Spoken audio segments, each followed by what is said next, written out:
अस्सलाम वालेकुम दोस्तों, तुसां दे पियो मेरा यूट्यूब चैनल भुट्टा साहब। जिन्हें दोस्त सब्सक्राइब नहीं किया वो सब्सक्राइब कर गिनन।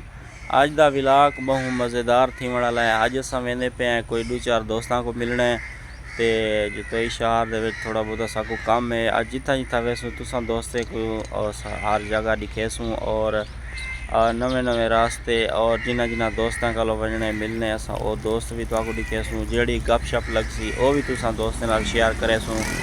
तो उनके बाद जड़ा असा काम वेंदे पे जितोई शहर जड़ी चीज़ गिननी है वो भी तो दिखेसूँ। अज का व्लॉग बहुत ही VIP और मज़ेदार थी वाला है।